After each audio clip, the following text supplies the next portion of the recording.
మీ పిల్లలు బ్రష్ చేసేటప్పుడు పేస్ట్ మింగేస్తున్నారా? అయితే ఇది మీకు చేదు వార్తే. మనం మామూలుగా తీసుకునే ఈ చిన్న విషయం మీ పిల్లల మేధో శక్తిని తగ్గించడమే కాకుండా వారి ఎముకలను కూడా బలహీనపరుస్తుందని శాస్త్రవేత్తలు హెచ్చరిస్తున్నారు. చిన్నపిల్లలకు బ్రష్ చేయించడం అనేది తల్లులకు ఒక పెద్ద యుద్ధం లాంటిదే.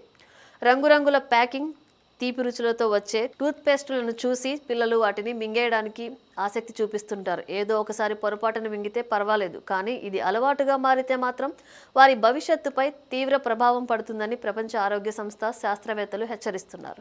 టూత్ పేస్టులో దంతాల రక్షణ కోసం వాడే ఫ్లోరైడ్ పరిమితికి మించితే విషతుల్యంగా మారుతుంది.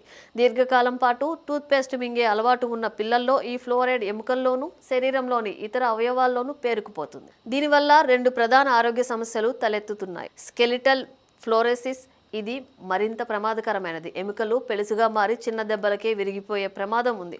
భవిష్యత్తులో కీళ్ల నొప్పులకు ఇది దారితీస్తుంది. ఇటీవలి పరిశోధనల్లో తేలిన మరో షాకింగ్ విషయం ఏమిటంటే శరీరంలో ఫ్లోరైడ్ స్థాయిలు అధికమైతే పిల్లల మేధోశక్తి తగ్గే అవకాశం ఉంది. మెదడు ఎదుగుదలపై ఇది ప్రతికూల ప్రభావం చూపుతుందని శాస్త్రవేత్తలు ఆందోళన వ్యక్తం చేస్తున్నారు.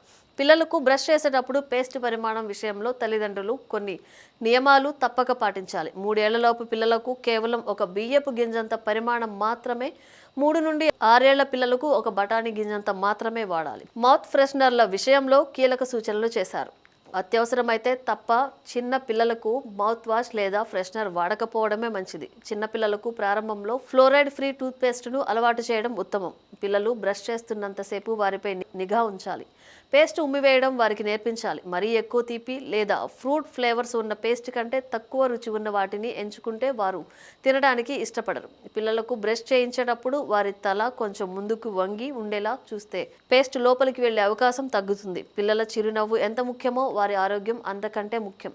పేస్ట్ రుచిగా ఉందని వారు తింటుంటే ముచ్చట పడకుండా దానివల్ల కలిగే అనర్థాలను గుర్తించి జాగ్రత్త పడండి.